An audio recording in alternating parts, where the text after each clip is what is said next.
cuál es, digamos, la caída o la razón de la caída en popularidad del uribismo en Colombia. Bueno, Joaquín, me gustaría preguntarte, pues, lo que estábamos hablando tras cámaras, te lo pregunto ya al aire. ¿Te sorprende que Rodolfo Hernández haya llegado a la segunda vuelta en las elecciones de Colombia? No. Y la explicación, decía, es la siguiente, la voy a abreviar para muchas personas. Eh, yo estoy en contacto como buen analista, como buen catedrático y como buen educador. Eh, ¿Qué es lo que está pasando en el mundo? ¿Qué cambios se están produciendo? Y una de las personas más lúcidas en este punto es Jaime Durán Barba, el famoso asesor de campañas. Y Jaime tiene la tesis de que desde hace 3 o 4 años los electorados están cambiando. Que el punto central de referencia no es el ideológico, si son Maduro versus anti-Maduro, sino que son problemas específicos de grupo. Un grupo puede ser porque no tiene carreteras para colocar sus mercaderías, otro grupo puede ser por problemas de salud en su área hospitalaria, otro porque no tienen acceso a la educación secundaria gratuita, otro grupo puede ser porque está harto de las extorsiones que le realizan, otro grupo, en fin.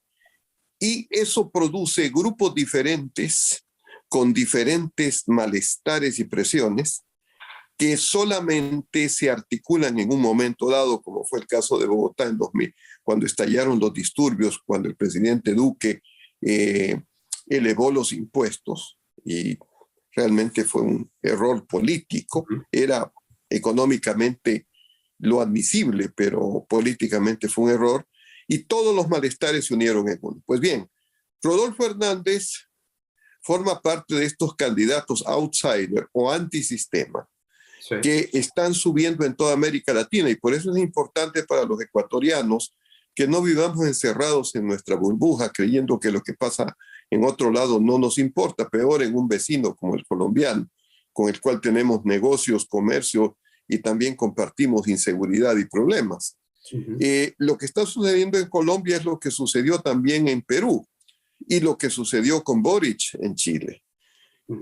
Tampoco, y esto es importante que se sepa, ganar la presidencia significa un cheque de 4 o de 5 años.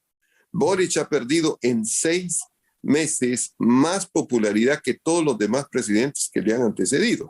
Léase Piñera, léase Bachelet. Castillo está que se tambalea. Rodolfo, discúlpeme que lo interrumpa, usted está haciendo comparaciones de Boric y de Pedro Castillo, pero estos dos son candidatos concretamente de izquierdas, dichos por ellos mismos, mientras que yo, Rodolfo Hernández, no lo sé ubicar en el panorama político. ¿Cómo lo ubica usted? ¿Lo ve? Usted me dice que ya no es importante la dicotomía derecha-izquierda, pero yo creo que sí se podría decir que es un poco más moderado que los caballeros Boric y Castillo, ¿no lo cree? A ver, si Gabriel Boric hubiese solamente levantado la bandera de la izquierda, no ganaba. O sea, Antonio Cast le obtenía la presidencia en Chile.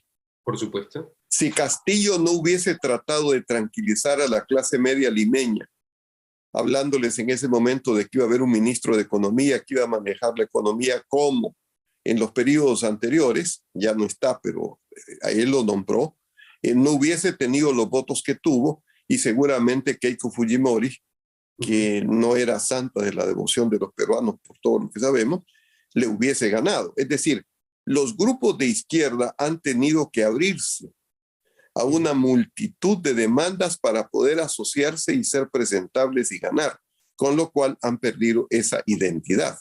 Naturalmente, en la medida, y voy a poner rápidamente el caso chileno, en que traten de volver a izar banderas muy radicales, van a ir perdiendo el resto de popularidad, la gente se va a ir desencantando y van a tener episodios graves, como ya le está pasando a Boric frente a la convención. En el caso, pero todos tienen un denominador común. ¿Cuál es ese denominador común? Son anti-establishment. Boric se vendió como el hombre, como la figura que estaba en contra de la concertación, y que era el eco de la famosa frase, no son 30 lucas, son 30 años, que fue lo que los estudiantes pusieron en el metro de Santiago. Castillo, un profesor del sur, del Perú, no era limeño, es limeño, más bien modesto, etcétera, etcétera, etcétera, se vendió también como alguien que no estaba dentro del grupo de partidos tradicionales, tanto de Keiko Fujimori como de la APRA, etcétera, etcétera, etcétera. Las grandes figuras conocidas del Perú a nivel político, pues quedaron arrumbadas. Y en el caso de Hernández, él le gana por una parte, Sergio Fajardo, que era su contendor más directo pues, para ganar la entrada a la segunda vuelta, e incluso a Petro, porque Petro, no, aunque ganó un poco más de votos, no ha subido. Y para él es una amenaza, tan amenaza, que si se suman los votos o la mayor parte de votos de Fico, Gutiérrez, más lo poco de Fajardo, le gana, y le gana el doble a Petro, porque Petro ya no puede crecer porque su discurso de izquierda justamente lo atenaza y no le permite aumentar. Sí, Joaquín, y además lo que yo comenzaba el programa diciendo que Rodolfo Hernández es un candidato más potable para la Casa de Nariño, ya que para mí, si Federico Gutiérrez pasaba la segunda vuelta, los votos de Hernández se pudieron haber dividido y tal vez Petro con más facilidad pudo haber captado cierto porcentaje de esos votos. Mientras que yo no veo que el 24% de Gutiérrez, que ni 1% pase a Petro, porque los que votaron por Gutiérrez, más que votar por Fico, votaron por no votar a Petro. Así es, así es. Sí.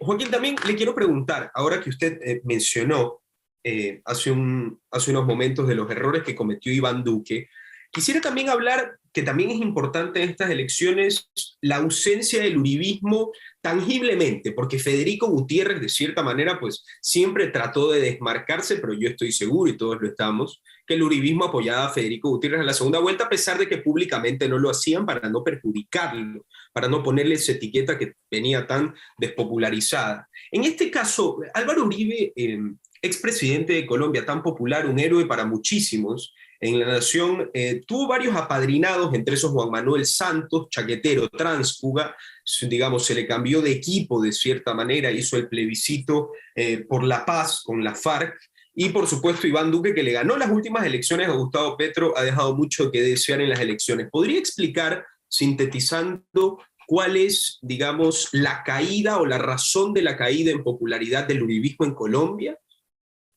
Bueno, yo creo que en primer lugar, y suena muy duro para quienes tenemos cierta edad, porque ya la gente de 20, 30, 40 años no quiere hablar de la guerra con las FARC. Lo que quiere son soluciones para la inseguridad y la violencia, que ya no son como en las décadas en que Álvaro Uribe tomó el poder, consecuencia directa del enfrentamiento con la guerrilla. Lo que quieren es echar una página atrás y lo que quieren es el presente. Y todo lo que recuerde a los enfrentamientos con la guerrilla de los años 90 y comienzos del siglo XXI ya no forma parte de sus intereses. Sus intereses es ya la inseguridad, la violencia, que no están identificados meramente con determinado grupo guerrillero. Por supuesto, y es interesante porque Rodolfo Hernández, de hecho, se reunió hace unos meses o hace unos años, si no me equivoco, con Enrique Santos, el hermano de Juan Manuel Santos, para hablar del tema de la negociación de paz por la FARC. Y es interesante porque cuando le preguntaron a Rodolfo Hernández si iba a continuar con las negociaciones de paz, él afirmó que iba a continuar las negociaciones de paz, pero el año 2016 él votó en contra del plebiscito por la paz. Si Rodolfo Hernández llegase a la Casa de Nariño a ser el próximo presidente de Colombia, ¿usted cómo vería que continuarán las negociaciones de paz con la FARC y con otros grupos guerrilleros? Mire, yo creo que hay otras cuestiones que le preocupan a Rodolfo Hernández más y que van a ser impactantes. Recordemos que él en los próximos 90 días va, digamos, una vez que obtenga la presidencia de la República, va a decretar un estado de conmoción nacional. Lo da por hecho, Joaquín. Usted ahorita dijo... No, yo lo que digo es que si él gana, ya públicamente dijo, no, es que la pregunta es, ¿qué va a pasar con las negociaciones con las FARC? Sí. Yo respondo, no creo que esa sea una preocupación central en este momento de Hernández, porque él va por otros aspectos a fin de tener un respaldo para lo que él decida. Y recordaba que entre sus promesas de campaña está que en los próximos 90 días, una vez que obtenga el triunfo, él va a decretar un estado de conmoción nacional, por el cual va a poder hacer durante 90 días. Entonces ahí él va a hacer cambios, incluso la Casa de Nariño lo va a convertir en el Museo Botero. Va a vender toda una serie de aviones, van a cerrar varias embajadas, consulados, oficinas, burocracias, etcétera, etcétera, etcétera, de tal manera de que se sienta inmediatamente el cambio y eso le dé una base para las cosas que él quiera plantear. Por supuesto. En este caso, Gustavo Petro parecía el gran favorito, como decimos. Yo no creo que sea una gran noticia para Petro la llegada de Rodolfo Hernández hacia la segunda vuelta. ¿Cómo Gustavo Petro, y ya poniéndonos en su posición y zapatos, cómo él podría, a pesar de que algunas encuestas que ya las voy a leer dan aún así a Petro con un ínfimo porcentaje a ganar en la segunda vuelta en contra de Rodolfo Hernández, ¿qué necesita Petro o dónde debe penetrar para poder captar las votaciones que le faltan y poder desmarcarse de ese techo que ya se demostró en las primarias y en esta primera vuelta? Bueno, yo creo que, y su pregunta tiene dos implicaciones, una de ellas muy grave. A ver, en primer lugar, Petro necesita 2 millones de votos aproximadamente, sí, de los cuales no le queda más remedio que entre los votantes de Fico Gutiérrez, que fueron unos 5 millones aproximadamente, sí, Sergio Fajardo menos, 1.880.000, y todos los demás candidatos fueron votos en blanco 366.000, votos nulos 242.000, votos sin marcar 29.000, o sea, realmente no hay mucho de dónde escoger. Entonces él tiene que ampliar eso y en la medida en que amplía, tiene que disminuir, ceder ante posiciones muy marcadas que ha tenido. Lo que pasa es que el problema no solo es que él ceda, sino que le crean que cede.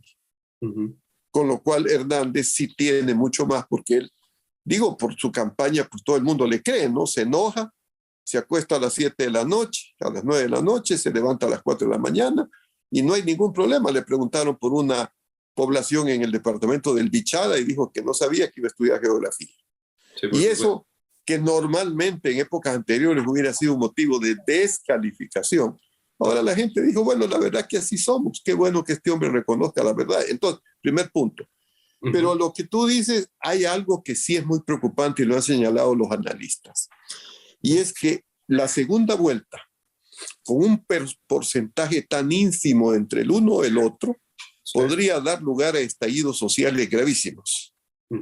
Entonces, eso sí sería muy peligroso. ¿Por qué? Porque el estado que existe en realidad es de conmoción.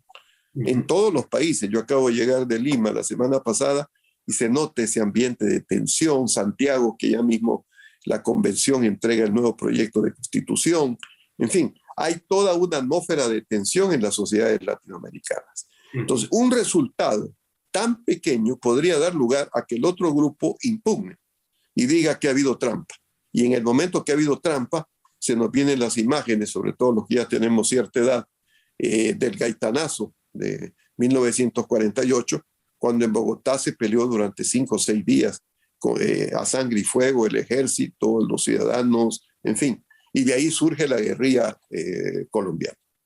Pero me encanta lo que usted dice de los estallidos sociales, porque si ocurren los estallidos sociales, pongámonos en esta suposición, conspiremos de cierta manera. Efectivamente, un lado imputa las votaciones en la segunda vuelta por el mínimo margen de error que existe entre los votantes.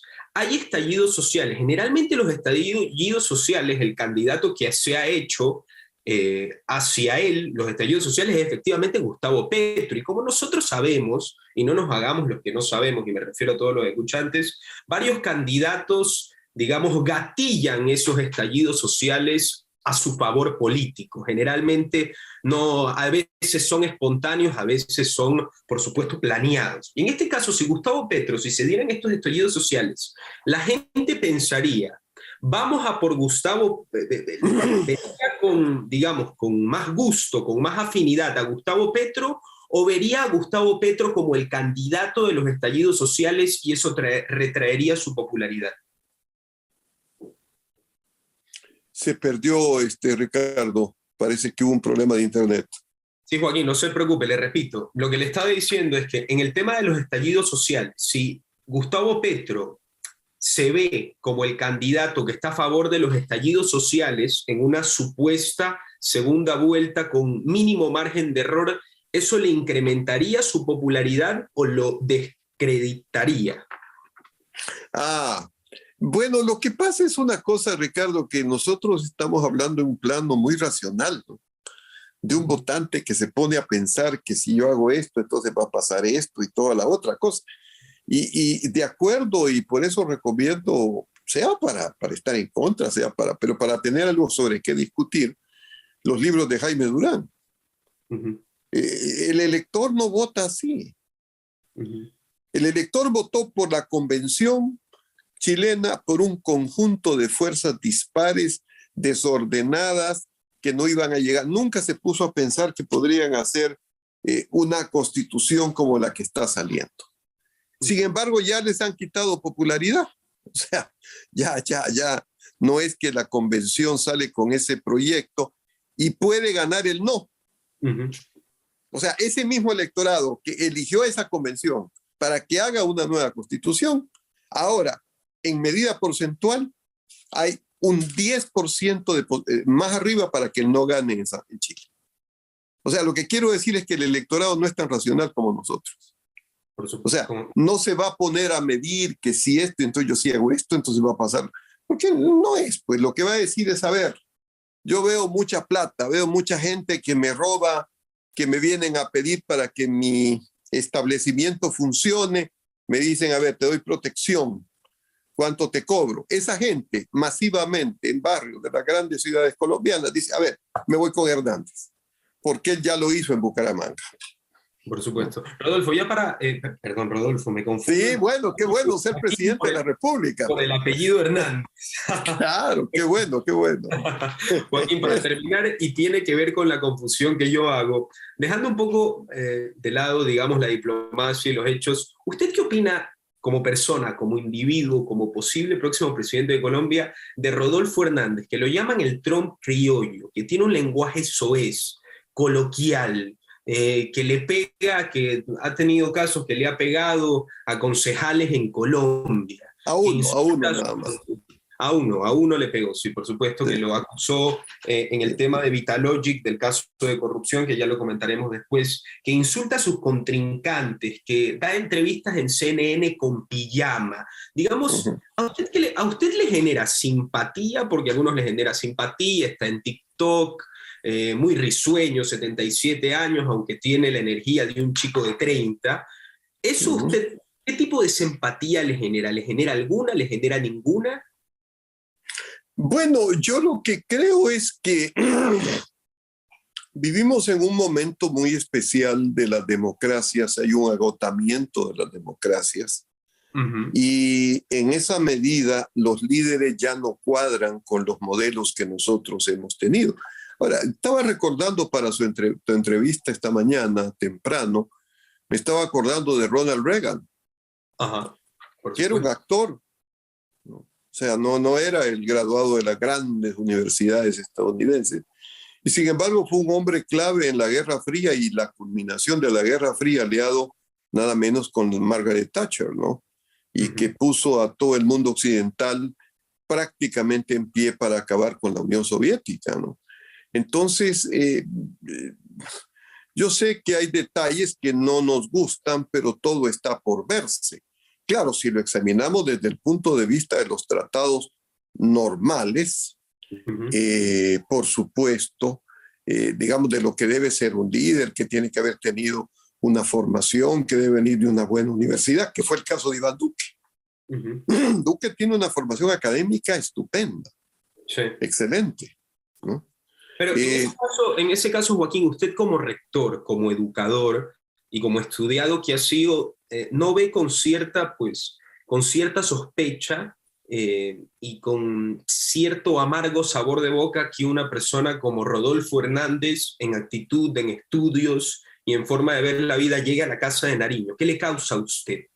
No, yo lo que creo es otra cosa, aunque veamos que el tema no soy yo, sino es Rodolfo Hernández y Gustavo Petro. Pero te dejamos para saber su opinión, pues, Joaquín. Pero yo lo que creo es que más que centrarnos en uno o en otro candidato, lo que tenemos que apreciar es qué es lo que está pasando. Sí. ¿Qué es lo que está sucediendo? O sea, ¿por qué la gente elige este tipo de personas que evidentemente tiene estos problemas? ¿Por qué eligió al profesor Castillo? ¿No?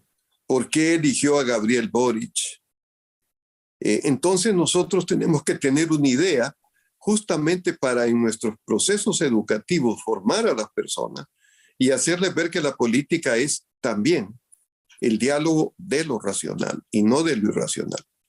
Pero mientras tanto, entendamos, porque si de plano ya rechazamos, entonces nos quedamos hablando entre nosotros mismos. Y creo que la primera obligación que tenemos es tratar de entender qué está sucediendo, porque si algo está pasando.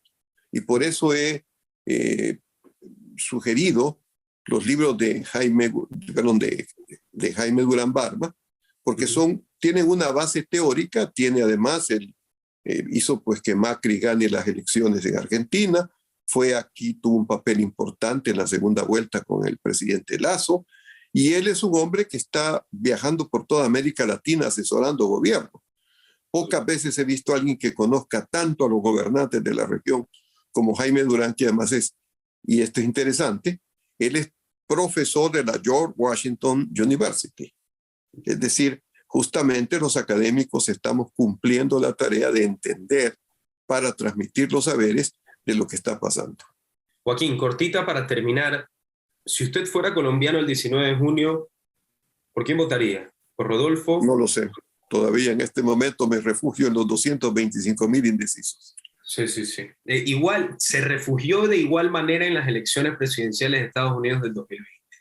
Así que está muy bien, Joaquín. Usted siempre se ha refugiado. Hay que mantener siempre esa distancia para no influir.